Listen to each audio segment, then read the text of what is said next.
सभी श्रोताओं को मेरा प्यार भरा नमस्कार। मैं डॉक्टर संतोष वैश्य, ब्लेसिंग टीम, शिकागो से।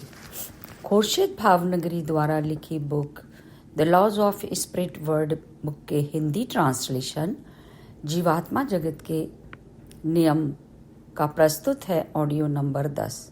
पिछले ऑडियोज में हम विस्पी व ऋतु द्वारा जीवात्मा जगत से हुए उनकी माँ के द्वारा किए संपर्कों में ज्ञान के रहस्य जान रहे हैं। पिछले ऑडियो में विस्पी और ऋतु ने बताया कि पृथ्वी पर लोग जैसे दिखते हैं वैसे नहीं होते। उन्होंने अपने जानकार जिमी अंकल के बारे में बताना शुरू किया, जो पृथ्वी पर बहुत ही आदर्श व्यक्ति माने जाते थे। बहुत दान धर्म किया करते थे, लोगों की मदद करते थे और उन्होंने जिमी अंकल को उच्च लोकों में ढूंढना शुरू किया। वो वहां नहीं मिले। अब आगे की सुने। विस्पी और ऋतु विश्वास नहीं कर पा रहे थे कि वो तो इतने भले व्यक्ति थे। तब भली उच्च आत्मा ने कहा कि जब मैं तुम्हें निम्नतर लोकों में किसी काम से भेजूं तो वहां पता कर लेना। विस्पी और ऋतु ने अंकल के अच्छे कार्यों के बारे में बताना चाहा, परंतु वो चुप रहे क्योंकि उच्च भली आत्मा उनसे बेहतर जानती हैं। कुछ ही समय बाद उच्च भली आत्मा ने विस्पी और ऋतु को जिमी अंकल को ढूंढने के लिए निम्नतर लोकों में किसी काम के लिए जाने का मौका दिया। तीसरे लोक में जाकर अपना कार्य समाप्त कर जब उन्होंने अंकल जिमी को पुकारा तो कोई जवाब ना मिला। वे दोनों खुशी खुशी वापस आ गए। तब उच्च भली आत्मा को बताया तो उन्होंने कहा कि मैं चाहता हूं कि तुम उन्हें ढूंढो और उनसे कुछ सीख लो, इसलिए मैं तुम्हारी सुरक्षा की व्यवस्था करता हूं। दूसरे लोक में जाकर ढूंढो और उनसे पूछो कि वे वहां क्यों हैं। विस्पी और ऋतु बहुत डर गए।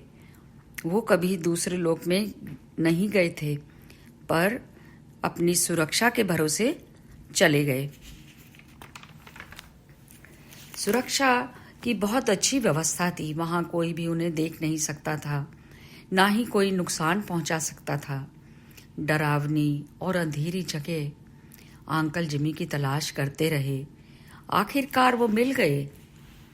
दुखी और हताश देखकर उन्हें बहुत झटका लगा। अंकल भी बहुत शर्मिंदा और हैरान हुए। वो हमारे सामने एक बुरी आत्मा साबित हुए। जब हमने उनसे पूछा तो उन्होंने अपनी भयानक कहानी सुनाई।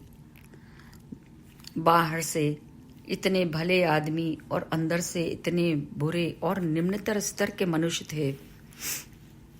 अगला संपर्क 14 मई 1981 को हुआ, जिसमें जिमी अंकल ने अपनी कहानी जारी रखी और कहा, सर्वशक्तिमान ईश्वर को छला नहीं जा सकता। जिमी अंकल की कहानी बड़ी भयानक और अविश्वसनीय थी। विस्पी और ऋतु को तो विश्वास ही नहीं हो पा रहा था, क्योंकि जिमी अंकल हमेशा उनके आदर्श थे। जिमी अंकल ने बताना शुरू किया, मेरे प्यारे विस्पी और ऋतु, तुम लोग मुझे भली आत्मा समझते हो थे, जैसा कि मैं दुनिया को दिखाया करता था। मैं खुद भी ऐसा ही समझता था कि ईश्वर ने मुझे क्षमा कर दिया है क्योंकि मैं अच्छे काम करता हूँ, और पूरा विश्वास भी करने लगा था कि मुझे स्वर्ग ही मिलेगा मरने के बाद। मैंने कितने धर्मार्थ स्थानों को दान दिया, कितने ही भले काम किए, पर मैंने तो खुद को और पृथ्वी के लोगों को मूर्ख बनाया था। लेकिन सर्वशक्तिमान ईश्वर को कभी कोई नहीं छल सकता।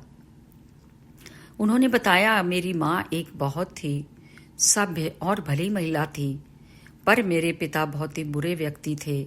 मेरी माँ को बहुत दुख देते थे, गलत काम करने के लिए मजबूर करते थे। मैंने कई बार अपनी माँ को रोते हुए देखा था। वो कई बार कहती थी कि हम सब गलत काम कर रहे हैं, हम पाप कर रहे हैं। मेरे पिता की बातों को मजाक बनाते। मेरे पिता कहते थे वो पागल है।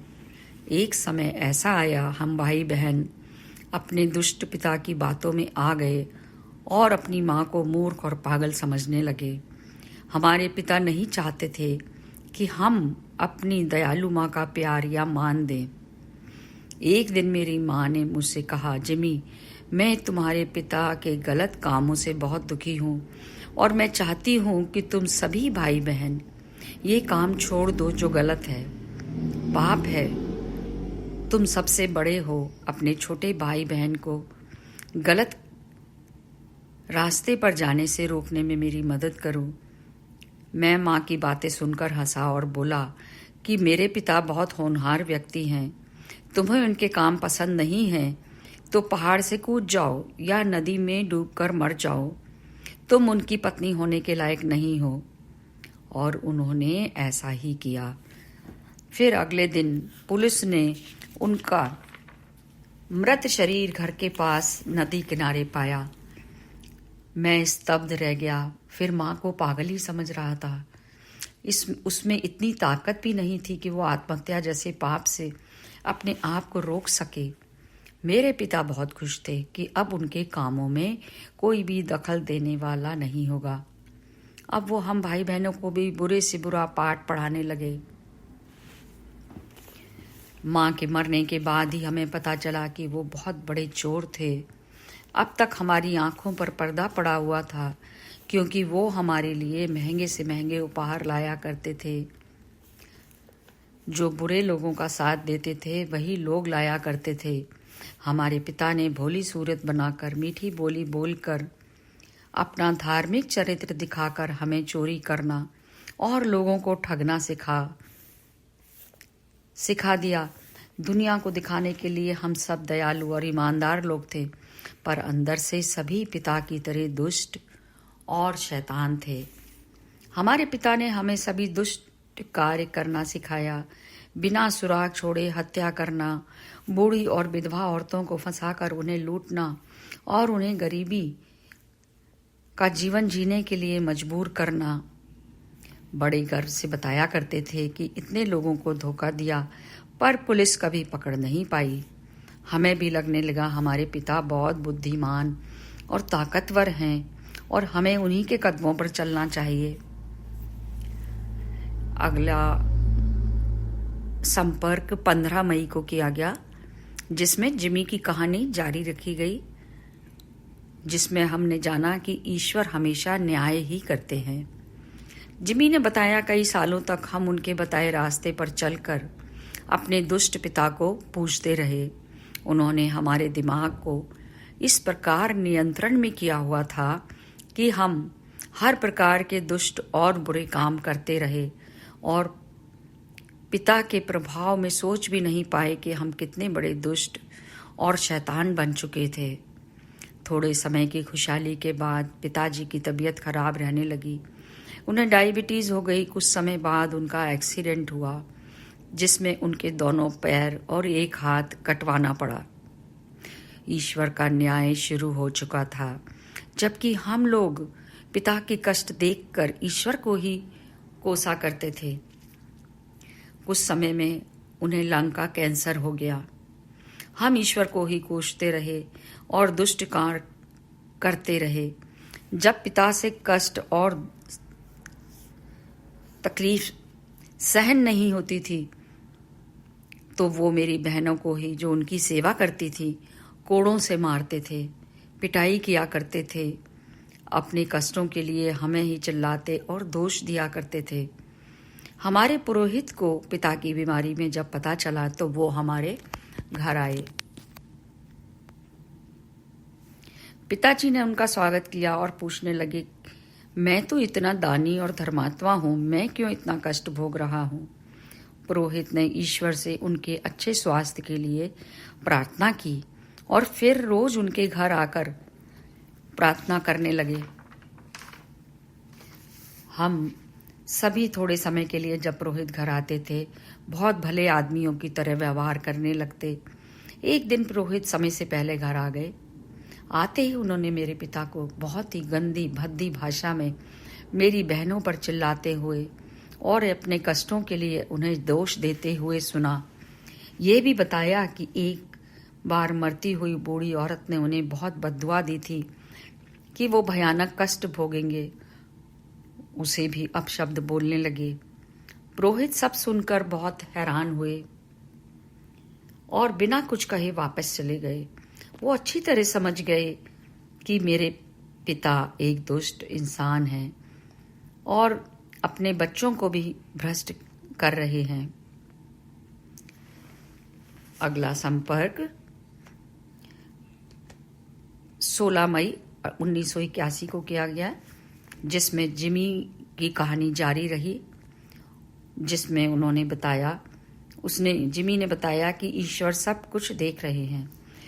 जिमी ने बताया कि पुरोहित सचमुच एक बुद्धिमान और सत्यवादी व्यक्ति थे। उन्होंने पुलिस को हमारे परिवार के बारे में सारी जानकारी दी और पुलिस को कहा कि सारी जानकारी और हासिल करे।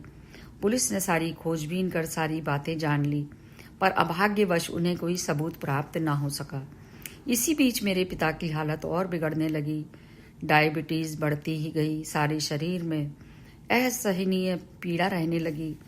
उनका गुस्सा भी बढ़ गया। जो भी हाथ आता वो फेंकने लगते, साथ ही हमें गालियां देते और कोसते रहते। पुरोहित गुप्त तरीके से हम सब पर नजर रखे हुए थे। एक दिन जब पिता की हालत बहुत ज्यादा खराब हो गई थी, हम सभी घर पर थे। वो सीधे पिता के कमरे में पहुंच गए और हमसे कहा, तुम सभी एक चमत्कार देखोगे। और फिर पिता की ओर देखकर कहा, अब शांत होकर इस चमत्कार को देखो। उन्होंने कमरे में उधर उधर पड़ी चीजों को, जिन्हें पिताजी फेंक सकते थे, हमें हटाकर रखने के लिए कहा। हमें भी लगा कोई जादुई तरीके से इलाज कर रहे हैं। फिर हमें पिता के पास बैठने को कहा। हम सभी जादुई उपचार का इंतजार कर रहे थे। हम नहीं जानते थे कि पुरोहित, जिन्होंने सालों तक इतने लोगों को ठगा है, आज एक अलग ही चमत्कार दिखाने वाले हैं। हम सब पिता के चारों ओर बैठे थे और पुरोहित ने दरवाजे के पास खड़े होकर ऊंचे स्वर में प्रार्थना करना शुरू कर दी। ईश्वर को मदद करने के लिए कहा ताकि वे हमारी मदद कर सकें। थोड़ा रुककर उन्होंने पिता की दुष्टता और पापों की कहानी सुनानी शुरू कर दी। इस पर पिता ने पुरोहित को गालियां देनी शुरू कर दी। तभी हमने देखा पुलिस के जवान बंदूकें लेकर पुरोहित के पीछे से प्रकट हुए। यही मैं अपनी वाणी को विराम देती हूँ। शेष अगले ऑडियो में जानेंगे। Thank you.